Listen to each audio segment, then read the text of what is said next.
Merhaba akşam Esseman'la Abelikamıza hoş geldiniz. eFootball 2026'nın gündemindeki konularla karşınızdayım arkadaşlar. Dop dolu bir gündem vardı diyebilirim. Oyunda kampanyalar başladı ve uzun soluklu bir kampanya dönemi içerisine girdik arkadaşlar. Geçtiğimiz Perşembe günü kampanyalar başladı ama peş peşe kampanyalarımız var. Aralık ayı kampanyalarla geçecek. Sonra 8 Ocak tarihinde de hazine zincirine bağlayacak Konami bu kampanyaları. Ocak ayında da öyle devam edeceğiz. Şubat gibi de Çinlilerin yılbaşısı var. Lunar New Year. Bazen güzel kutluyor Konami, bazen kötü kutlamakta. Ondan sonra da o gelecektir büyük ihtimalle arkadaşlar. Gündemdekilere başlayacak olursak 3 farklı kampanya var. Perşembe günü sol taraftaki başladı. Önümüzdeki Perşembe günü de orta taraftaki başlayacak. Bedava Epic hediyesi de var ve bu Perşembe değil bir sonraki Perşembe 18 Aralık'ta da Oliver Kahn'ı Konami paylaşmıştı. Epic Oliver Kahn'ı yılbaşı kampanyası. Üst üste böyle kampanyalarımız var. Sırayla bakacak olursak arkadaşlar bu geçtiğimiz Perşembe günü başlayan içinde bulunduğumuz kampanya 2 haftalık 18 Aralık tarihinde bu kampanya sona erecek. FIFA ile yapılan ortaklıktan dolayı videomuzun sonunda da bunun turnuvasına değineceğim arkadaşlar. Ülkemizi temsil eden sporcular da var. Videomuzun sonunda da bu turnuvada bizim ülkemizle alakalı olan kısımlara değinelim. Bu kampanya vesilesiyle Gattuso hediye edilmekte. Her gün Showtime Olise için şansımızı deniyoruz ama her gün açmamız gerekiyor. Biriktiremiyoruz. Oyuna girdiğimizde sözleşme kısmında görüyoruz. Gelen kutusuna gelmiyor ücretsiz açma hakkımız. Futbol paraları azar azar. DP'ler, GP'ler, seçmeli sözleşme 2 haftalık süremiz var. Ama Gattuso'yu bu hafta vermiyor Konami. Haftaya veriyor. Devam ettiğimizde günlük Olise için bir tane ücretsiz açma hakkımız var. O gün girip açmamız lazım. Konami oyuna her gün girmemizi istiyor. Biriktiremiyoruz arkadaşlar. Olise bomba şut becerisiyle geldi. 102 seviyeye kadar çıkabilmekte. Ben golcü içgüdüsü ekledim kendisine. Otomatik basımdaki özellikler hız 89, hızlanma 91, şut gücü 90. Falso 88, bitiriciliği 86, bitiriciliğine 8 basılmış. Yani belki kendi tarzımıza göre değişiklikler yapabiliriz. Top sürmeye 11 tane basılmış durumda. Konami geçtiğimiz günlerde çarşamba günü tanıtım videosu yapmıştı. Ben de oradan önemli yazıları kestim. Ekran görüntüsü aldım arkadaşlar. Bu önümüzdeki perşembe günü oyunda Afrika Uluslar Kupası turnuvası başlayacak. Konami onların da haklarını aldı. Oyunda etkinlikler var. Ayrıca hediyeler de var arkadaşlar. Paketler de gelecek. Showtime paketler de var. Yer alan 24 milli takımdan birini seçin ve onları Afrika şampiyonluğuna taşın. Oyunda böyle bir etkinlik olacak. Etkinliği tamamlarsak da hatta Konami El Hacı Diof'u hediye edeceğim dedi. El Hacı Diof 2002 Dünya Kupası'na damga vuran isimlerden bir tanesi. Güzel bir gol kaydetti. Dünya Kupası tabii dünya tarafından atmosferlerini takip etti. O zamanlarda ayrı bir heyecan vardı. Bizim ülkemizde katıldığı için biz de ekran karşısındaydık. Sonrasında Liverpool'a transfer oldu. Canla başla bitiriş becerisi var. Konami'nin yaptığı açıklamaya baktığımızda arkadaşlar efsanevi eski Senegal milli oyuncusu El Hacı Diof'u kadronuza katabilirsiniz dedi Konami. Şimdi 97 seviye 101'e kadar çıkar galiba. Bir 4 seviye atar ama 102 olur mu? İkinci güçlendirici. Menajerlerimizi falan düşündüğümüzde 101, 102 taş çatlasa herhalde. Ya ben şöyle hayal ediyorum arkadaşlar. 0 TL hesap için hayal kuruyorum. Hızlı, çabuk olsun. Şut gücü, bitiriciliği de iyi olsun. Yani ben standart kart Dembele'yi ya da Mbappe'nin hediye edilen kartını kullanıyorum. Hani güzel böyle hızlı bir santrafor olmasını şahsen hayal ediyorum. Kafaları pek hani iyi olmayacaktır ama ceza sahası dışından da gol atabilen bir isimdi. Biraz da şut gücü yüksek olsa bakalım nasıl bir kart hediye edecekler. Herkese hediye edilen kartlar da öyle çok iyi olmuyor bazen. Bazen güzel paket oluyor, istediğimizi alıyoruz. Oralarda iyi futbolcular da olabilmekte. Önümüzdeki Perşembe günü Showtime paketlerimiz var arkadaşlar. Ayın 11'inde geliyor. 29'una kadar duracak. Bu pakette 3 tane Showtime var. Renkli kartlar var. Ama toplamda 75 tane isim var. 3 tane Showtime'a baktığımızda Brahim Diaz var. Dinamik depar becerisi var. Kendisinde biraz görüntü kötü olmuş ama Marmuş'ta da canla başla bitiriş var. Iwobi ofansif orta saha olarak karşımızda 2 tane becerisi var. Pas becerisi var. Bir de kıvrak hareketlenme. Diyelim 7 kere böyle 10'luk açtık. Son 5'e kalmadığını düşünsek 7 kere 9 6300 futbol parası harcarız. Hani sonlara doğru Showtime'ları bırakırsa 3 Showtime'da çıkarmak istersek 4 seviye arttığını düşünsek 102 seviye gibi bir şey olabilir arkadaşlar. Bir başka Showtime'ımız da var. Yine ayın 11'inde önümüzdeki Perşembe günü gelecek. 29'una kadar duruyor.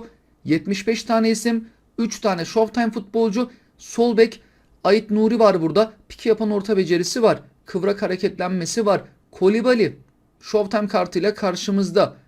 Ve göbek futbolcusu eski Milanlı Kessié.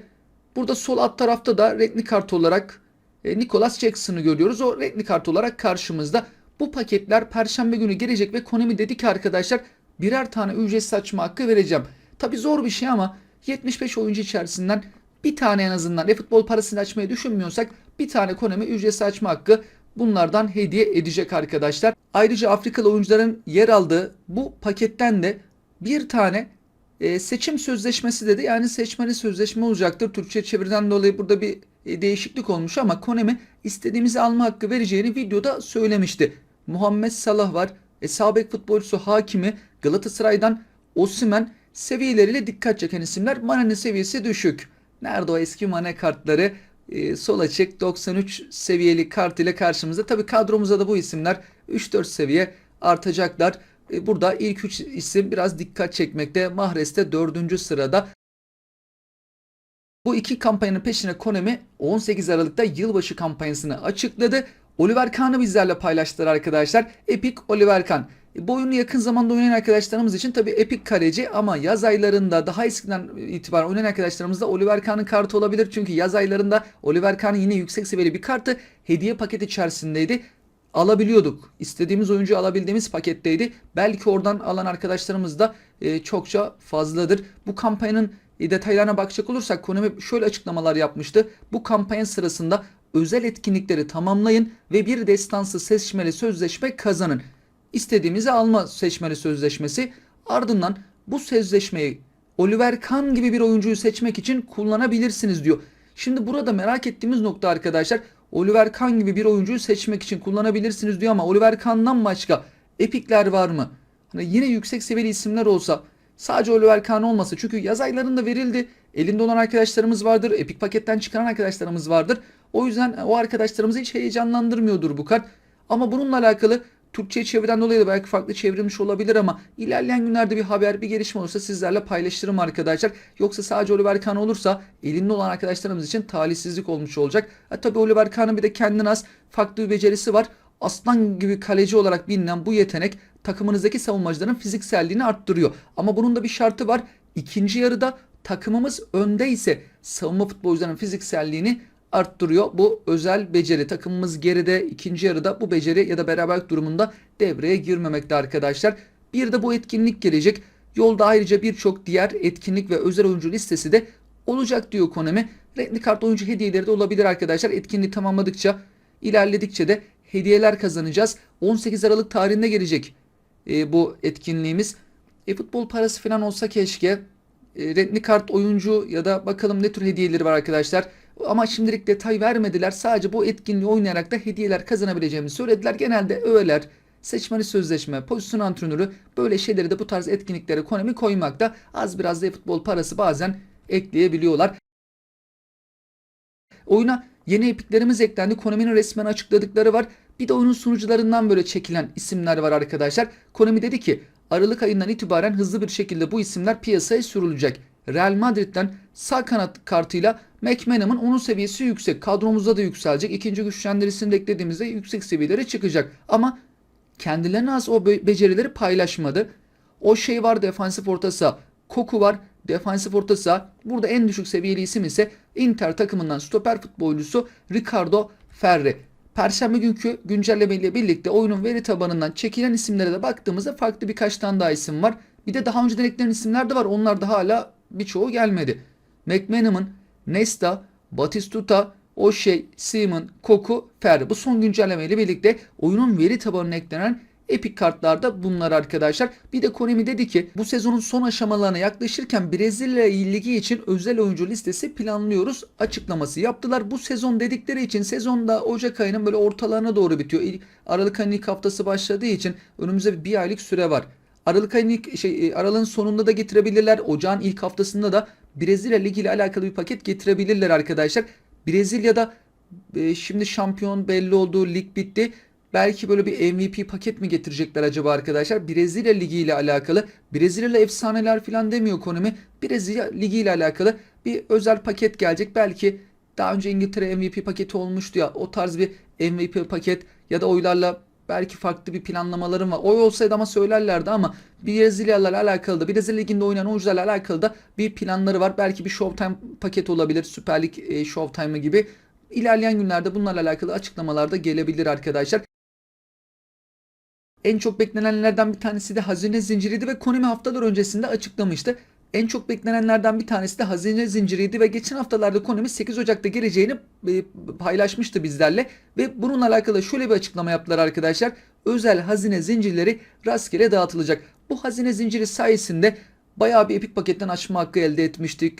5-6 tane epik futbolcu vardı. Oradan açıp Baresi, Fernando Torres, Raul gibi isimleri çıkarmaya çalışmıştık. Diğer hediyeler vardı. Hazine zincirindeki hediyeleri arkadaşlarımızdan da alabiliyorduk. Onun önüne geçecekler gibi gözüküyor arkadaşlar. Çok kısa açıklama yaptılar. Rastgele dağıtacağız diyorlar. Arkadaşlık maçıyla alınma durumunda şöyle durumlar da oldu. Bazı kişilerin elinde güzel hediyeler var.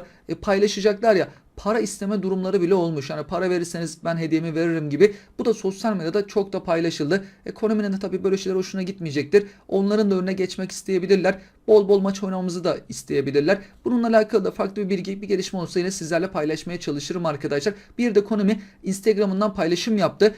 5 Şubat'ta gelecek olan adaylı sözleşme paketindeki oyuncuları bizler belirliyoruz aslında. Yorumlara göre bakacaklar. Ona göre adaylı sözleşme paketi hazırlayacaklar arkadaşlar. 5 Şubat'ta gelecek adaylı sözleşme, tabi bayağı bir zaman var ama adaylı sözleşme futbolcularını aslında bizler belirleyeceğiz. 2 tane paylaşım olacak Konami'nin. Geldi, diğeri de gelecek arkadaşlar. Kısa süreli. Diğeri de gelecek, o da kısa süreli. En çok yorumlara baktığımızda Ronaldo. Yani yorum beğenilerde de yine Ronaldo. Hep Ronaldo. Alt alta Ronaldo. Ama tabii arkadaşlarımız 2008 Ronaldo diyor. Bu renkli kart adaylı sözleşme paketi şu anki halinden milli takım kartı da olur. Kulüp takımı belki değil de milli takım mı getirecekler. Ama adaylı sözleşme kartları oyuncunun o anki, o haftaki, o ayki durumuna göre, yaşına göre genelde hazırlanan kartlar olmakta. Keşke Konami 2008 Ronaldo kartını falan getirse, herhalde en çok açılım yapılan paket falan da olabilir. Öyle rekor bile kırabilir arkadaşlar. Bir de bununla alakalı yine 18 Aralık'ta bir paylaşım daha yapacaklar. Onların da onu paylaşımın altına da en çok istenen oyuncu ismi yazılabilir. Onun yazılmasını istiyorlar. Ona göre de pakete oyuncu ekleyecekler. Yeni menajerimiz var. Koeman çarşambada açıklanmıştı. 750 futbol parasını alınabilmekte. Top çevirmesi 89. Hızlı kontrata 88. Alçaktan pas ve kafaya +1 vermekte. Bağlantılı menajer kanat oyuncusu sol kanat ya da sağ kanat orta uzmanı olmalı.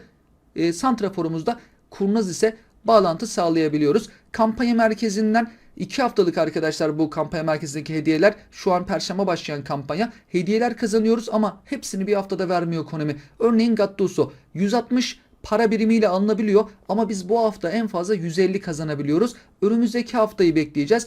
Bazı arkadaşlarımız şey demişti, silinecek mi, biz 150 biriktirdik ama Perşembe silinir mi? Konami öyle bir şey açıklamadı arkadaşlar. 150'ye kadar biriktiriyoruz. Önümüzdeki Perşembe'de bu 150'nin üstüne eklemeye devam edeceğiz. Ama Konami'nin dediği de şu, bu kampanya 2 haftalık. 2 hafta sonra bunlar kaldırılacak. Ona göre hani alın diyor. 2 hafta sonra kampanya bittiğinde artık puanımızı kullanmadıysak da o puanlar ancak o durumda silinir. 18 Aralık tarihine kadar da süremiz var. Gattuso'yu önümüzdeki Perşembe günü istersek alabiliriz arkadaşlar. 50 futbol parası var.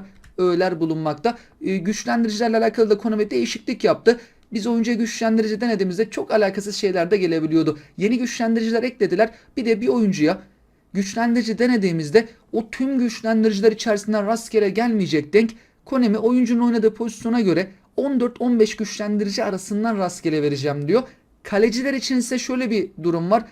Ben denediğimde kalecilikle alakalı gelmedi. Onunla alakalı Konami diyor ki 8 farklı güçlendiriciden artık rastgele çıkacak. En azından tüm güçlendiricileri arasından değil de kaleciye de işe yarayan bir şey çıkarmak belki kısa sürede denk getirebiliriz. Şanssızsa tabii bayağı bir deneriz arkadaşlar. En azından oyuncunun pozisyonuna göre güçlendirici gelme ihtimali daha da bu şekilde yükseldi.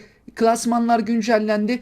Carvalho hediyesi mobilde ilk 1 milyonda tamamlayan arkadaşlarımıza verildi. Konsolda da yanlış bilmiyorsam ilk 100 binde bilgisayarda oynayan arkadaşlarımız için de ilk 100 binde tamamlanması gerekiyordu. Şimdiki eFootball Lig'in hediyesi de göbek kartıyla Tonali. Daha önce böyle Tonali'nin Player of the Week'e ön libero, güzel defansif orta saha kartları gelirdi. Milan'da oynarken Newcastle'a transfer oldu. Tabi orada bir uzun süre futboldan men edildi, sonra tekrardan döndü. O futbol cezası almadan önce güzel kartları vardı kendisinin. 1 milyonda tamamladığımızda mobilde Tonali'ye sahip olabiliyoruz. Sıralama hediyeleri de bu şekilde arkadaşlar. Tonali de 102 seviyeye kadar çıkabilen bir isim. Tam orta saha oyun tarzına sahip. Şöyle bakıldığında defansı 90'a yakın. Hız hızlanma 87-84. Pasları 93-91. Top kontrolü 80'in üzerinde olan bir isim. Ben ön libero, savunması çok iyi bir defansif orta saha kartı da isterdim şahsen Tonali'de.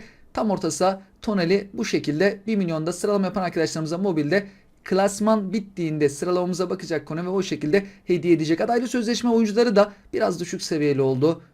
Yüksek seviyeli olmasını beklediğimiz paketteki oyuncuların seviyeleri ne yazık ki çok iyi değil arkadaşlar. Burada Ramos var 99, 98, 97, 95 seviyeli isimler yer almakta. Süper Lig adaylı sözleşme paketinin süresinin bitmesine de az bir zaman kaldı. Bu perşembe değil, bir sonraki perşembe Süper Lig adaylı sözleşme paketi yenilenecek. Gol oldu ya da Konami isimler ekledi. Bir Showtime, bir Epic, gerisi Redmi Kart isimler. Japon futbolcu Epic olarak karşımızda. Burada Desire Doué var. Bomba şut becerisine sahip. Redmi kartlarımız. Eklenen isimler de bunlar. Yani daha iyi isimler de olabilirdi. Burada tabii dikkat çeken isim bombacı Desire Doué. Bir de ligime kiralık oyuncular ekleniyor arkadaşlar. Sezon başlangıçlarında yenilenmekte. Eğer denemek istersek orada Matheus, Schneider ve Roberto Baggio'nun kartı var. Bu kartlarla belki futbolda hiç oynamamış olabiliriz. En azından burada 10 maç deneyebiliyoruz. Matheus'ta yıkılmaz kale becerisi var. Schneider'de öngörülü pas ve canla başla pas. Baggio'da da dinamik yapar. Hani ileride belki bunlar için açılım yapmayı düşünen arkadaşlarımız varsa orada en azından oyuncuları deneyebilirler. Bu becerilerle test edebilirler. Payından dolayı gelen etkinliklerimiz var. Öğeler, GP'ler gibi hediyeler. Bunlar 2 haftalık arkadaşlar. Bu perşembe süresi bitmiyor. Bir sonraki hafta bitecek. Bu etkinliğimizde, tur etkinliğinde ise 50 futbol parası yer almakta. Perşembeye kadar süresi devam edenlere bakacak olursak 200 oyunculu David Beckham'ın yer aldığı bu paketin süresi Perşembe gününe kadar devam etmekte. Bu Showtime pakette özel bir durum var. Bir 900 açıyoruz arkadaşlar. Garanti bir tane Showtime futbolcu geliyor. Şansımıza göre yanında ikinci ya da üçüncü Showtime futbolcu da gelebilir. Oblak, Harry Kane, Simons yer almakta. Şampiyonlar Ligi Player of the Week paketi, burada Mbappe'yi çok merak ediyorduk. Seviyeler bu şekilde arkadaşlar. 101, 101, 101 yüksek seviyeli isimler var. 96-98 seviyeli isimler yer alıyor. Mbappe'de 102 seviye. Güçlendiricisi çalışmadığında ben Capello ile baktım. 101'e düşmekte kendisi. Ben biraz daha iyi kart hayal etmiştim. Kafa vuruşuyla da gol attı. Kafa vuruşunu da daha da geliştirebilirlerdi. Hız hızlanma 95-93. Farkındalık, top kontrolü, top sürme, o değerler çok iyi. Bitiriciliği 93. Bu da güzel bir kart ama keşke biraz daha iyi bir kart olsaydı. Mbappe'nin bu kartında şut gücü 88. Mbappe'nin normal kartına bakacak olursak arkadaşlar hız hızlanması çok yüksek. Mesela şu kartından daha yüksek. 96-96. Ben birazcık böyle hızlanmadan alıp hıza basmıştım. Öyle bir dengeleme yapmak için. Aynı farkındalığa sahip. Bitiricilik normal kartında bir seviye daha yüksek. Hani istenirse oradan alıp başka bir yere verilebilir. Bu kartında ama top kontrolü, top sürmesi, tutma oralar çok yüksek. Standart kartında top sürmesi 89. Falsolar yani birbirine çok yakın. Duran topu bu kartında, standart kartında iyi. Şut gücü 80. Otomatik basımda hani galiba 1-2 düşüktü. Ben orada bir düzenledim. Bunda 88. O ilk hafta hediye edilen kartında da şut gücü düşüktü galiba. Çünkü ben 0 TL hesapta hep onu kullanıyorum. Onda da şut gücünün düşük olduğunu hatırlıyorum ama ben uzaktan da şut çekmiyordum Mbappe ile. Kaleye yakın yerlerden genelde vuruyorum. Daha iyi bir kart bence olmalıydı. Bu Lig Player of the Week paketimizde de milli futbolcumuz Kenan Yıldız var. Seviyelere baktığımızda milli futbolcumuz Kenan Yıldız 100 seviye. İshak 101. Tiav 101. Olma 100 seviye. Berke Özer milli yıldızımız, milli futbolcumuz, genç oyuncu. Önü çok açık. O da 96. İleride daha yüksek seviyeli kartları da gelir umarız. Perşembeye kadar süresi devam edeceklere baktığımızda kampanyadan dolayı Flamengo'da çok düşük seviyeli isimler var. 3 tane oyuncu alıp seçmeli güçlendirici yapabiliriz. Tur etkinliğimiz Player of the Week ücretsiz açma hakkı veren, 4 yıldızlı adaylı sözleşme ve hediyesi veren bu etkinliğimiz var. Bir de bugün bitecek etkinliğimiz var. 50 futbol parası kazandığımız etkinlik. GP mağazasına da David Beckham'ın avatarı eklendi. Almak istersek avatarını Perşembeye kadar süremiz var arkadaşlar. Maçlarda o profil kısmında kullanabiliriz. Bugün biteceklere baktığımızda Romario'lu Barcelona Epic paketinin bugün son günü. Messi'li bir Barcelona Epic paketi ya da Neymar'lı Barcelona Epic paketi Konami getirmedi. En çok tabii Messi bekleniyordu. Hala futbol 2026'ya Messi gelmedi. Çok ilginç arkadaşlar. Messi kartlarını biz çok görürdük. Konami futbol parayla açılım olan yerlere Messi'yi henüz getirmedi. İlk gelen Messi, bakalım nasıl bir kart olacak. İbrahimovic 110 geldi. Messi de oyunda en yüksek seviyeli isimdir. Geldiğinde harika bir Messi kartı. Belki de rekor açılımı yapılacağı bir Messi kartının olduğu bir paket mi karşımızda olacak? Hala onunla alakalı bir bilgi bulunmamakta. Bu paketimiz Club Selection. Bu paketin de bugün son günü. Tur etkinliği 4 yıldızlı adaylı sözleşme veriyor. Süper Lig'den özellikle oyuncu alırken mesela bunlar işe yaramakta. İstersek oynayabiliriz arkadaşlar. Ayrıca 50 futbol parası kazandığımız etkinlik.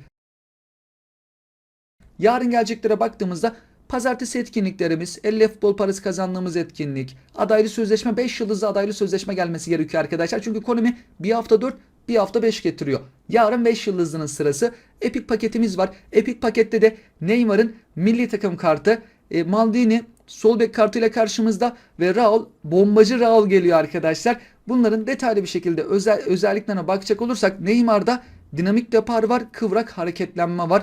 Maldini'de yıkılmaz kare var. Ariel Fort'u da biraz unuttum ama uzaklardan müdahale miydi acaba? Yarın ama tekrardan inceleriz arkadaşlar. Neymar'ın kartına bakacak olursak farklı farklı basımlar yapabiliriz. Neymar'da şöyle bir durum var arkadaşlar. Kartı sol kanat. Sol açık olsaydı mesela 107 yazardı. Sol kanat futbolcusunun biraz defans da yapması gerekiyor. Kanat geldiği için kartında 106 yazıyor ama çoğunluk Neymar'ı sol açıkta, ofansif orta sahada farklı pozisyonlarda kullanabilir. Boşluk kollayan oyun tarzına sahip ama fiziksel temas çok kötü olmuş. Hızlanma, şut gücü, top kontrolü, paslar, bitiricilik, buralar çok güzel. Ama fiziksel temas bari 75 falan olsaydı. Sıçrama, kafa vuruşunu geçtiğimde fiziksel temas çok düşük olmuş, 68. Dengesi 97. Boşluk kollayan oyuncu 10 numara. Rakip ceza sahasında koşular yapacak. İki ayağını da etkili kullanabilir. Çok güzel çalımlar atacak.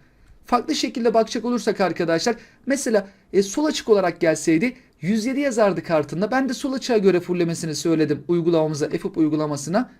Top kontrolünü çok yukarılara aldı. Top ayağını yapıp çalım atmayı seven arkadaşlar için muhteşem bir şey. Paslar, bitiricilik 94 tane basmasına rağmen 90. Falso 89, şut gücü 80. Bir bomba şut olsaydı keşke şu Neymar'da. Tabi fiziksel temas çok kötü. Dengesi 99. Savunma falan olarak kıpkırmızı.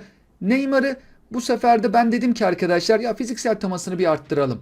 8 tane fiziksel temasına bastım. Ona rağmen 76. Tabi çok fazla oraya verdiğim için bazı yerlerden kırpmak zorunda kaldım. Buna rağmen hızlanması yüksek, top kontrolü yüksek, bitiriciliği var. Oynatacağımız pozisyona göre tabi kendisini fullleyebiliriz. En azından ilk hali bile şöyle 75'lerde keşke olsaydı. O zaman tabi biraz da biz arttırdık. Çok güzel, güçlü, dengesi de olan, diğer özellikle de harika bir Neymar kartı olurdu. İkinci epik futbolcumuz ise Raul. Raul bomba şut becerisiyle karşımızda. Santrafor kartı, sahte koşucu oyun tarzına sahip. Hızı 91, hızlanma 97, şut gücü 91. Raul'un bu kartında hızlanma değeri yüksek. Ofansif farkındalık 99. Bitiricilik 95. Top kontrolü çok yüksek. Pası santrafora göre tasarlandığı için arkadaşlar bir tane basıldı. O bir tane kaldığı için.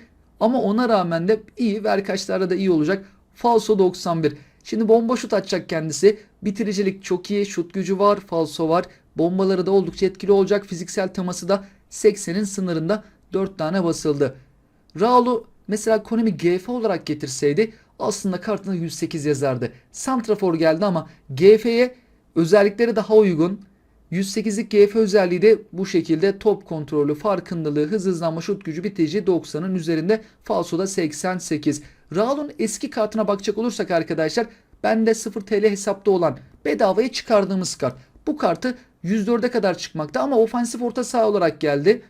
Ondan dolayı mesela pasına 8 basılmış. Oradan alıp başka yere arttırılabilir. Bitiriciliği birazcık daha böyle 90'lara çıkarılabilir. Bu kartına da hız 90-92.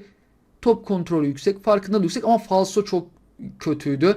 Ama yarın gelecek kartı bomba şut becerisiyle geliyor. Eskiden gelen kartı da bu şekildeydi. Bedava belki birçok arkadaşımız çıkarmış olabilir. Paketin yıldızlarından bir tanesi Maldini. Sol bek savunmacı deyince akla ilk gelen isim. Sağ bekte de bende Thuram geliyor arkadaşlar. Maldini sol bek kartıyla karşımızda. Bazı menajerlerde 106 seviyeye kadar çıkıyor. Birkaç menajerde özellikleri bu şekilde. Hızı çok iyi, hızlanması düşük, savunma özellikleri çok yüksek, Pasları savunmacı bek olmasına rağmen 4 tane basılmasına rağmen yine de güzel. Falso çok kötü. Fiziksel temas 84 ama Maldini'yi stoperde de kullanabiliyoruz arkadaşlar. Maldini birçok menajerde ama 105 seviye. Bazı menajerlerde 106. Maldini stoperde oynayabilen ve çok yüksek özellikle oynayabilen bir isim. Eğer kartı stoper olsaydı 110 seviyeliydi arkadaşlar. İbrahimovic'den sonra en yüksek seviyeli isim olacaktı. Yine aynı şekilde 110 seviyeyi paylaşacaklardı. Ama Konami sol bek getirdi. Stopere göre kendisini geliştir dediğimizde uygulamaya defansif farkındalık 104, katılım 99, ikili mücadele 103, agresiflik 98, hız 85, hızlanma 79. Çok hızlı değil, çok ağır da değil. Fiziksel temas, sıçrama, oralar yüksek, kafa vuruşu var. Boy 1.86. Pasa bir tane basmış, o da bir tane kaldığı için yine pasları iyi. Ben dedim ki birazcık daha hızını arttıralım. Şimdi arkaya da çok kaçanlar oluyor. En azından hızını da yükseltelim. Şu şekliyle de muhteşem. Farkındalık, yani defansif özellikleri 100'ün sınırında. Agresifliği 94, hız 90, hızlanma 83, sıçrama, fiziksel temas 96, 90, kafa vuruşu 92. Muhteşem özellikler.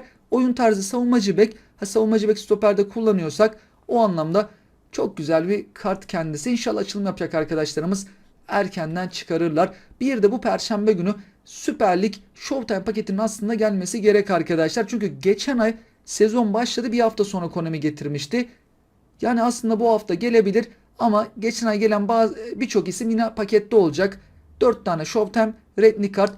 Ankette hep aynı isimlere oy gittiği için birkaç tane futbolcu farklı. Showtime'ların da birçoğu yine aynı olabilir arkadaşlar. Bu perşembe bekleniyor ama Konami resmen demedi bu perşembe gelecek diye. Beklenti bu yönde. Bir sonraki perşembede de adaylı sözleşme paketi yenilecek. Bir de şutlarla alakalı bir bozukluk varmış. Bazı şutlarda Konami bununla alakalı düzeltme yapacağından bahsediyor. Bomba şutlar, hani yorumlarda da arkadaşlarımız yazmıştı. Bomba şutlarda bir sıkıntı mı var diye. Burada Konami blitz kıvırma becerisi mesela tetiklenmeyeceğinden bahsediyor. Şut kalenin ortasına doğru yapılırsa o zaman bomba şut devreye giremeyebiliyormuş arkadaşlar. Şu an böyle bir sorun var. O kıvırmayı uygulayamıyor. Hani oyuncudan kaynaklı değil. Tamamen oyunun sorunu.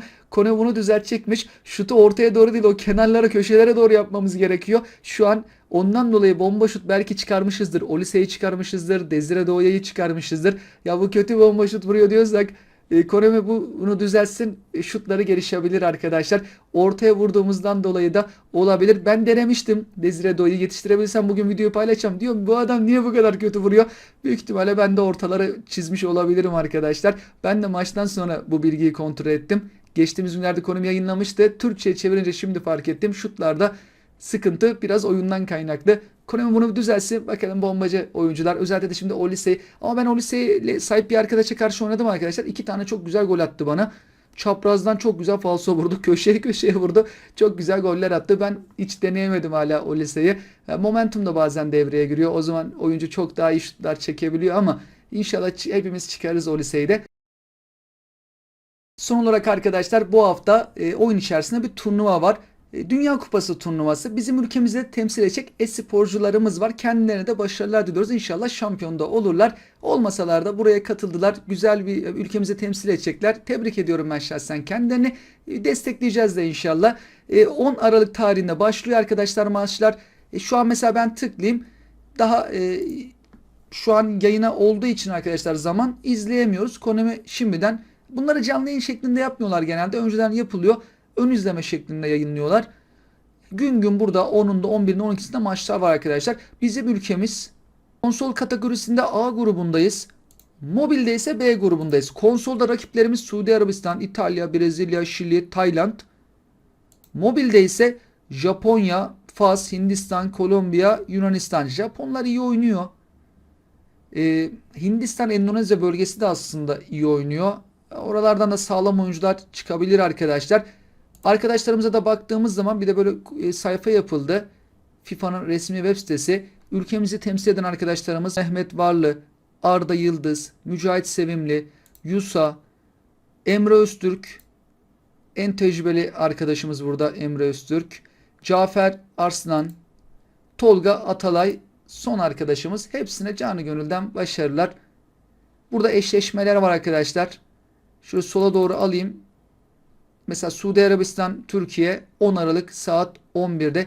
konsolda ve mobilde bu turnuvalar olacak. Dediğim gibi ülkemizi temsil eden arkadaşlarımız inşallah istedikleri oyunu sahaya yansıtırlar. En iyi şekilde dereceler yapıp ülkemizi de orada, bizi de orada gururlandırırlar. Kendileri için de çok güzel bir tecrübe, çok güzel bir eğlence. İnşallah onlar da keyif alır, mutlu bir şekilde ülkemize geri dönerler. Sizler de yorum ve görüşlerinizi bizlerle paylaşabilirsiniz arkadaşlar. Yeni gelişmeler olursa karşınızda olmak dileğiyle. Bu yoğun bir kampanya dönemi içerisine girdik. Epic hediyesi var. Epic'ler hediyesi var hatta. Diof, Oliver Kahn gibi şanslıysak Showtime'lar çıkarabiliriz. Sizler de tüm bunlarla alakalı yorumlarınızı, görüşlerinizi bizlerle paylaşabilirsiniz. Hoşçakalın.